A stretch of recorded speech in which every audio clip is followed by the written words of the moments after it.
कविभिरीरितं कल्मषापहं श्रवणमङ्गलं श्रीमदाततं भुवि गृह्णन्ति ये भूरिदा जनाः।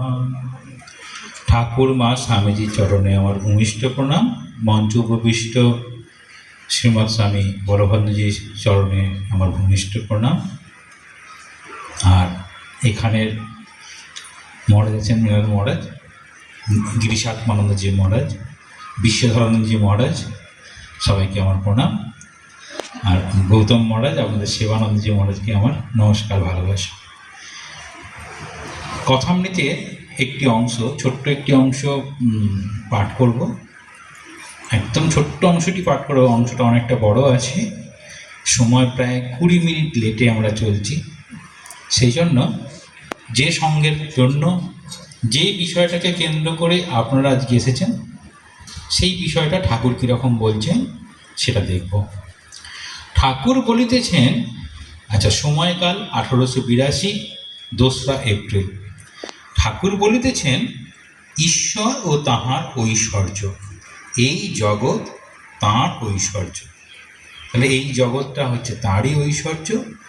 আবার বলা হয় এই জগতের মধ্যে যেগুলো সব জড় পদার্থ, সেগুলো তাঁরই নিয়মে চলে।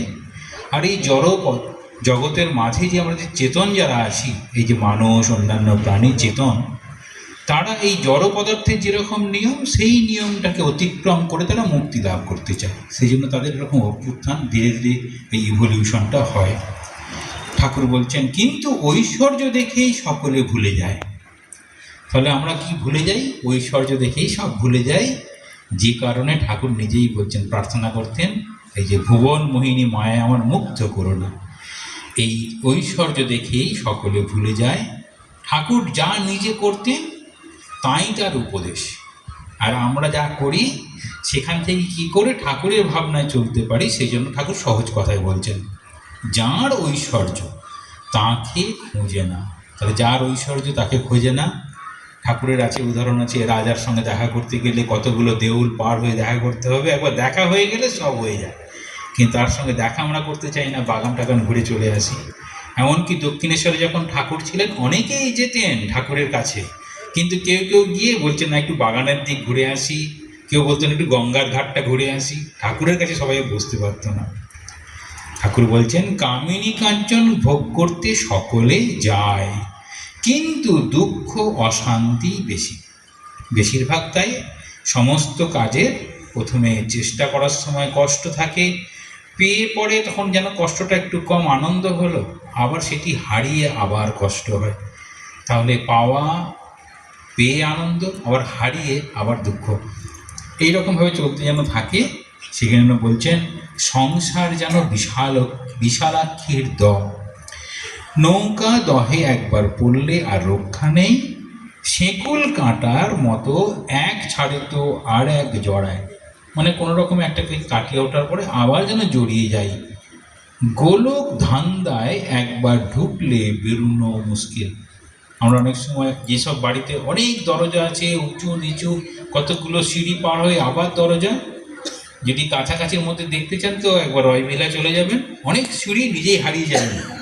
আর এমন এমন কেমো প্লেস করা আছে, কোথায় যে ঘুরবেন খুঁজে পাবেন না। মানুষ যেন ঝলসা পোড়া হয়ে যায়। একজন ভক্ত তখন বলছেন, এখন উপায়? ঠাকুর উপায় সম্পর্কে বলছেন, সাধু সঙ্গ আর প্রার্থনা। তাহলে এখানে সাধু সঙ্গ করছেন, ঠাকুর আছেন, প্রার্থনা করছেন, আবার আমাদের পিছনেই ঠাকুরমা স্বামীজি রয়েছে, আর সবার হৃদয়ে রয়েছে। বলছেন, ঠাকুর বলছেন উপায় সাধু সঙ্গ আর প্রার্থনা। কীরকম উদাহরণ দিচ্ছেন?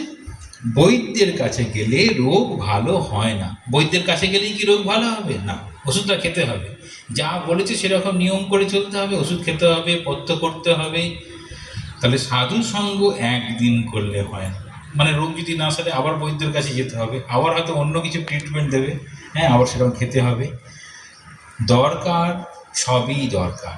তাহলে কোন কোন দরকার? তাহলে সাধু সঙ্গ, সেখানে যেতে হবে। আর বৈদ্যের কাছে গেলে শুধু বৈদ্য নয়, তার পথ্যগুলোও নিতে হবে। রোগ লেগেই আছে, তাহলে শরীর থাকলে শরীরে রোগ ব্যাধি আসবেই। আবার বৈদ্যের কাছে না থাকলে নারী জ্ঞান হয় না। ওটা কোনটা কফের নারী, কোনটা পিত্তের নারী, কোনটা বাতের নারী, সব সব বলে। সঙ্গে সঙ্গে ঘুরতে হয়, মানে সঙ্গে থাকলে জানা যায়, তবে কোনটি কফের কোনটি পিত্তের নারী বোঝা যায়। ভক্ত বলছেন, সাধু সঙ্গে কি উপকার হয়? আপনি তো বললেন সাধু সঙ্গ করতে, তাতে কি উপকার হবে? এই কি উপকার হবে, মাঝে মাঝেই আমরা বেলুড় মঠে যখন এরকম ভান্ডারে হয় সেই সময় দুটি শ্লোক আমরা খুব শুনি। তো আমি সঠিক তথ্য জানি না কোনখানে সেই তথ্যটা আছে লিখিত আকারে, কিন্তু সাধুদের কাছে যেমন শুনেছি সেরকমভাবেই আমি একটু ছোট্ট করে লিখে রেখেছিলাম, একটু অন্তত ভুল হতেও হতে পারে। সাধূনাং দর্শনম পুণ্যম পর্শনম পাপনাশনম সম্ভাষণম সর্বতীর্থম চ সাধু সঙ্গ মোক্ষদায়ক। বলছেন সাধুদেরকে দেখলে পারি পুণ্য হয়, আর সাধুদেরকে স্পর্শ করলে পারে পাপ নাশ হয়। স্পর্শ বলতে কিন্তু এরকম পায়ে হাত দিয়ে স্পর্শ করা, সেটা কিন্তু মনে করবেন না, তাহলে মুশকিল আছে। পায়ে না হাত দিলেও স্পর্শ করা যায়, মানে মন দিয়ে সেই যদি ভাবটা গ্রহণ করতে পারেন সেটা ঠিক ঠিক স্পর্শ করা। সম্ভাষণম অর্থাৎ কথা বলা, সাধুদের সঙ্গে যদি ঈশ্বরীয় প্রসঙ্গ করেন, যেমন ঠাকুরের কাছে এসে করছেন, তার সেটা করলে পরেই সর্বতীর্থম, যত তীর্থ গিয়ে আমরা পুণ্যের কাজ করি, সাধুদের সঙ্গে কথা বললে পারি, তারা ভগবানের কথা বলবেন, ভগবানের লীলার কথা বলবেন, সেগুলো সবই যেন তীর্থের মতো। আর সাধু সঙ্গ করলে পারে মোক্ষ লাভ হয়, এরকম বলছে। আরও একটা কথা থাকে এরকম, সাধু নাম দর্শনম পুণ্যম তীর্থাভূতা হি সাধব কালে না ফলতে তীর্থা সদ্য সাধু সমাগম।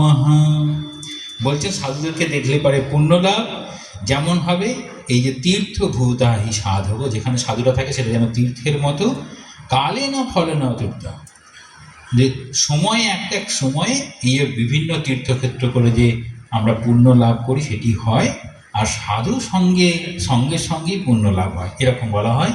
ঠাকুর কি বলছেন, সরাসরি ঠাকুরের কথায়, ঠাকুর ছোটবেলাতে সাধু সঙ্গ করতেন, কামার পুকুরের পথ ধরেই যারা ওই পুরীর দিকে যেতেন তাদের সব সাধুদের সব সঙ্গ করতেন, সাধুদের কথা শুনতেন।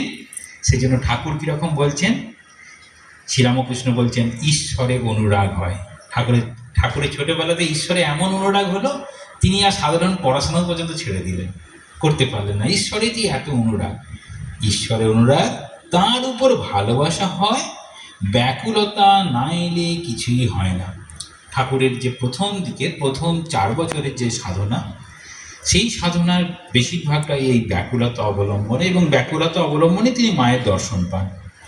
সাধুসঙ্গ করতে করতে ঈশ্বরের জন্য প্রাণ ব্যাকুল হয়। যেমন বাড়িতে কারোর অসুখ হলে সর্বদাই মন ব্যাকুল হয়ে থাকে কিসে রোগী ভালো হয়, আবার কারোর যদি কর্ম যায়, চাকরিটা চলে গেছে, তখন কি হবে, সেই ব্যক্তি যেমন অফিসে অফিসে ঘুরে বেড়ায়, ব্যাকুল হতে হয় সেই রূপ। যদি কোনো অফিসে বলে কর্ম খালি নেই, আবার তারপর দিন এসে জিজ্ঞাসা করে আজ কি কোনো কর্ম খালি আছে, মানে কর্ম খালি নেই মানেই আমি ছেড়ে দেবো তা না, মানে আজকে ভগবান দেখা দিল না কালকে আর যাবো না, সেরকম নয়।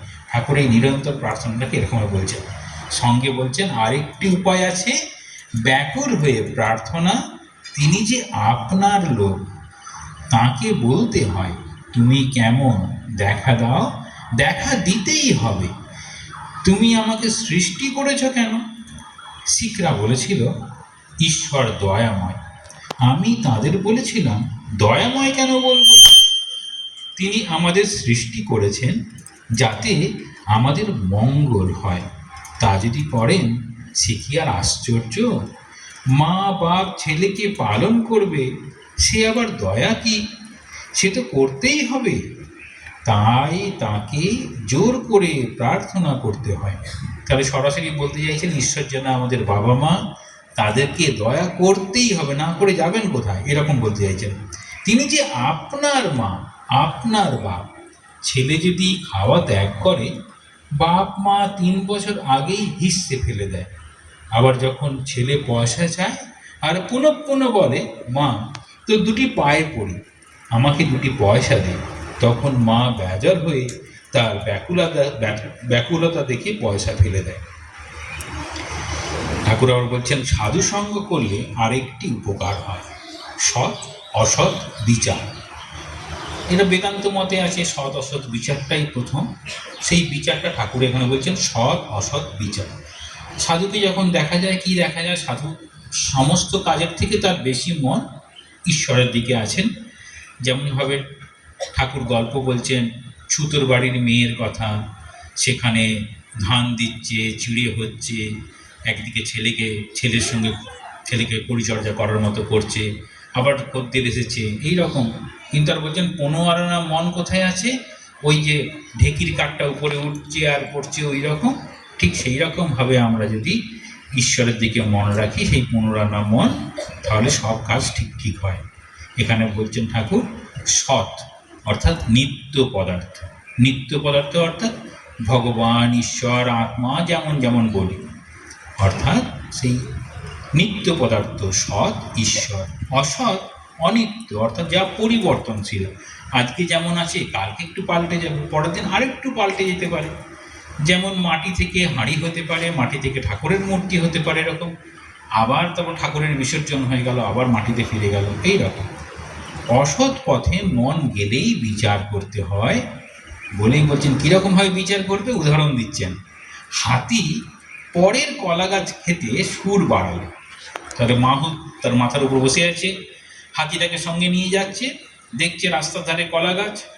তো মাহুত তো মাঝে মাঝে নিজেই কলা গাছ কেটে দিতে পারে, তা করেনি বলে কখনো কখনো হাতিটা রকম মাথাটা আগে হাতে চাইছে। কারণ সঙ্গে সঙ্গেই মাহুত কি বলবে, সেই সময় মাহুত ডাঙস মারে যেন অন্যের কোনো ক্ষতি না করতে পারে। অর্থাৎ আমাদের চাওয়া পাওয়া বাসনাগুলো আমাদের মাঝে মাঝে এইরকম ক্রোধ, ঘৃণা, ঈর্ষা এরকম সব নিয়ে চলে আসে। আর যদি এরকম যদি ভগবানের দিকে মন যায়, তখন ওই মনই বলবে না এটা ভালো হচ্ছে না, ওই যেন আমাদের হাতির মতো অবস্থা হয়ে যায়, তখন মনটাকে আবার সরিয়ে নিয়ে আসতে পারে। প্রতিবেশী বলছেন মহাশয় পাপ বুদ্ধি কেন হয়? ঠাকুর বলছেন তার জগতে সকল রকম আছে। সাধু লোক করেছেন, মানে সাধু লোক তিনিই করেছেন, আবার দুষ্ট লোক তিনিই করেছেন। সৎ বুদ্ধি তিনিই দেন, অসৎ বুদ্ধি তিনিই দেন। তাহলে সৎ বুদ্ধি অসৎ বুদ্ধি তিনি দিচ্ছেন, কিন্তু কোনটা আমি করব সেটি দেখতে হবে। আমাদের দেখার উপর কোনটা নির্ভর করছে, ঠাকুরকে যত ভালোবাসবো তত আমরা এইসব দিক থেকে সরে আসতে পারব। উপায় হিসেবে বললেন সাধু সঙ্গ, তার সঙ্গে প্রার্থনা, তার সঙ্গে ব্যাকুলতা। এই 3টি প্রসঙ্গ ঠাকুর এখানে বলতে চাইছেন। আমাদের অনেক প্রশ্নের উত্তর দিয়েছেন এখানে ঠাকুর। কেন শ্রীরামকৃষ্ণ আগেকার দিনের মতো ভাবনা নিয়ে তিনি পাহাড় জঙ্গল গুহায় গেলেন না, এই সমাজের মাঝেই থাকলেন। এই বর্তমান দিনে আমরা কিভাবে এই বর্তমানে সাধুদের একদম চলার পথ বলছেন, ধীরে ধীরে চলার পথ বলছেন, প্রত্যেকেরই পথের মূল সুরটা বেঁধে দিতে চাইছেন যে ঈশ্বরের জন্য ব্যাকুলতা, তার কাছে প্রার্থনা, সাধুসঙ্গ অর্থাৎ সৎসঙ্গ। শাস্ত্রমতে সাধুসঙ্গ হচ্ছে সৎসঙ্গ, সেটি সৎ গ্রন্থ হতে পারে, ঈশ্বরীয় ভাবনা হতে পারে। আর সরাসরি যদি সাধু পেয়ে যান তো কথাই না।